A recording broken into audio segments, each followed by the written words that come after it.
Buenas, bienvenidos a una nueva emisión de En Órbita, que aparece dentro de una maraña de periodistas que nos están rodeando para ver si podemos sacar adelante un programa de televisión. Hoy nos encontramos con Emir Kusturica, que nos visita en Bogotá, no solamente en su calidad de director de cine, sino también con la No Smoking Orchestra. Mr. Kusturica, welcome to En Órbita.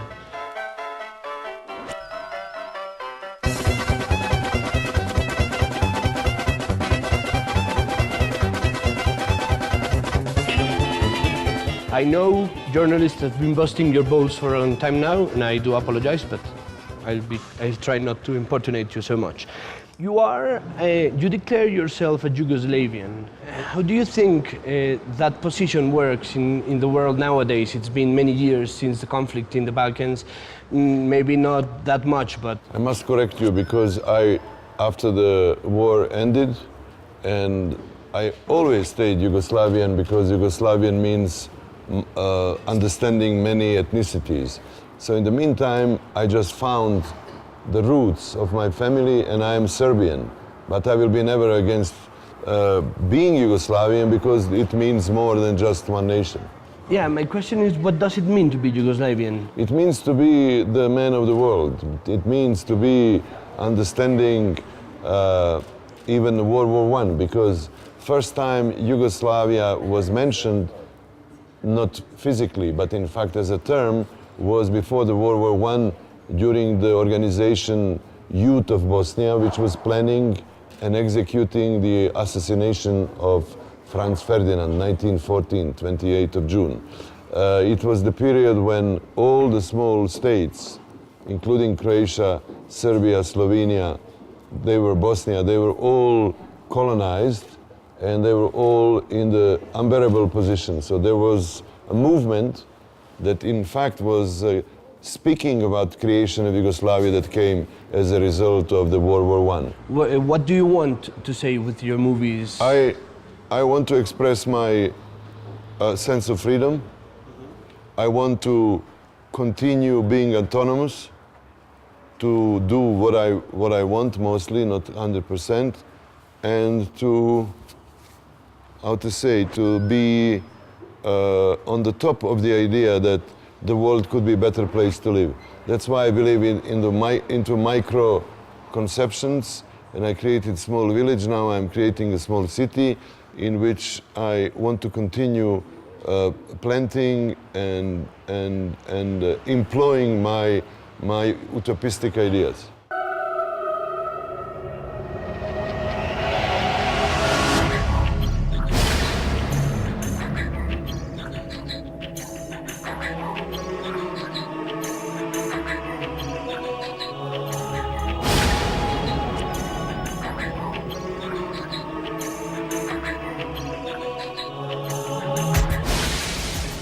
How does Kustendorf works? Kustendorf works very well because of the good conception. Conception is to bring young filmmakers from all over the world and to bring 7 days, every day, great author, and to put them together so the young and the youngsters could be encouraged to step forward into commercial cinema, which is not very friendly, as we know. Okay, is it possible to make utopia's reality in the culture by art, or do you have to become somehow a political activist? I don't want to be a political activist because this is always too small and too narrow. And apparently you wake up one day absolutely betrayed because being a politician understands a lot of dirty things, a lot of immorality, and I don't see myself doing this.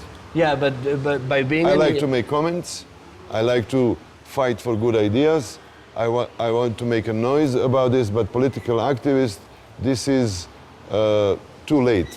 I'm already 60, so I don't think it's good to start being political activist in my age.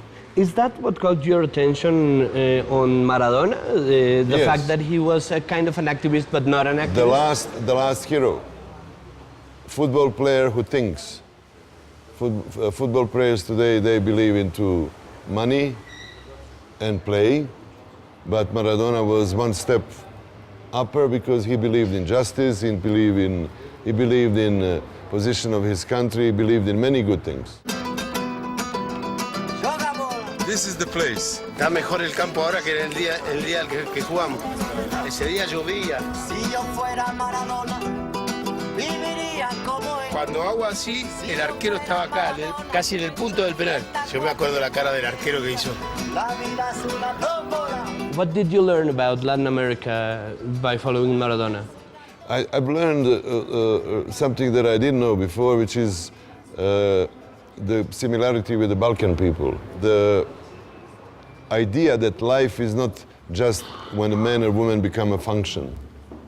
There is an empty space, which I could describe when I was speaking to one very famous actress, and I told her that her life goes in between the trailers, and she apparently discovers she's 70 years old. Not many fiestas, not many wedding ceremonies, not life. Life was passing by against the duty to be famous, to be big. In Latin America, people go easily into this type of cathartic life that I like to underline. Vamos a hacer un pequeño break en nuestra entrevista para irnos con la efeméride en órbita. A celebrarle el cumpleaños a alguien famoso, puede que ya esté muerto o puede que siga vivo. De cualquier manera, celebramos a la gente que cambió el mundo con sus creaciones.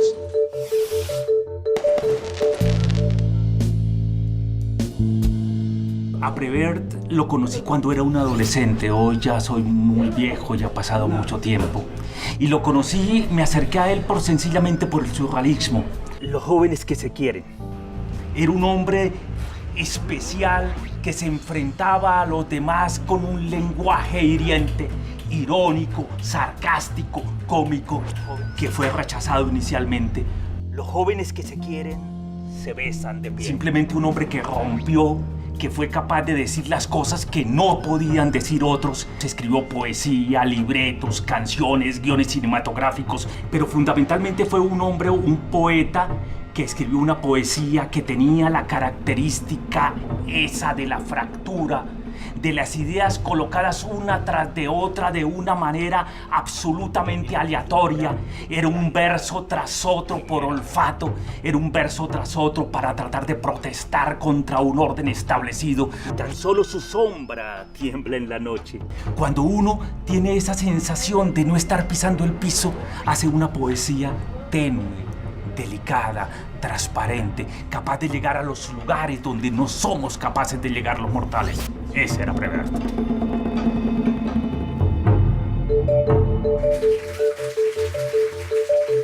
You've been now twice in Colombia, is that right? Yes. Have you had the This is opportunity? third time, I think. Third time? Third time, yeah. Have you had the opportunity to take with you some Colombian music? Yes, and I must tell you that I listen every type of music, including Colombian, and I must say that the biggest connection to Colombia is, in fact, the writings of Gabriel Garcia Marquez, because he's a Colombian guy, and I think he is the biggest achievement so far in the modern art. Is that a strong link between Balkan culture and Yugoslavian culture and Latin American culture? The mythical dimension of the life and this kind of mysterious life that we discover in our art, in our books, in our movies. You talk about catharsis when you talk about the music of the No Smoking Orchestra. Do you find that cathartic spirit in Latin American music somehow? Absolutely. It's like a constant, I find it very sexy, which is, It is. Which is the dance. The nature of dance is to imitate and to impersonate the sex.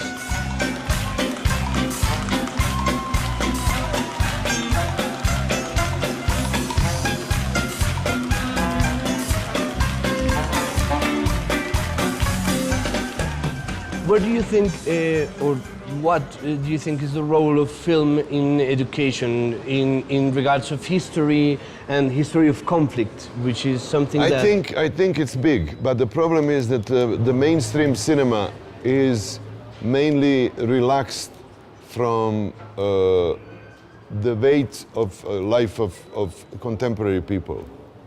And it's very big propaganda, I think. It's propaganda one way or another. Propaganda is when you don't speak about something that you have to speak, or propaganda is also when you speak wrongly about some things. And most of the time, in the mainstream cinema, you don't have real problems of the small nations like Colombia, Serbia, and all this around. Nos vamos a hacer otro break en nuestra entrevista para salir con agenda, en donde les proponemos que salgan a la calle, que disfruten de la cultura, que alimenten su cerebro. Esta es la agenda en órbita. Arte al Piso presenta la convocatoria para su primer festival, que se llevará a cabo en el marco de la Feria del Libro de Bogotá.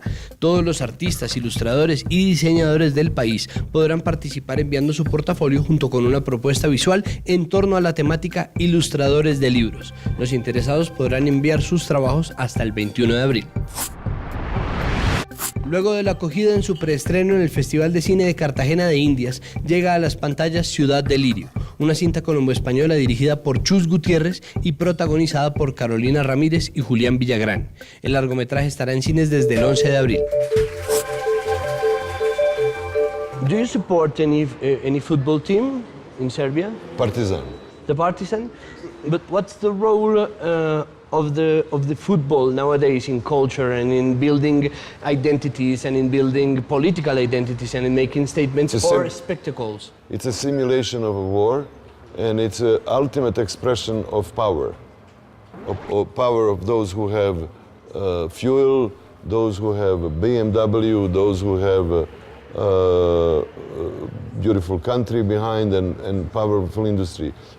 The football is played in Europe by those who keep huge industrial corporations.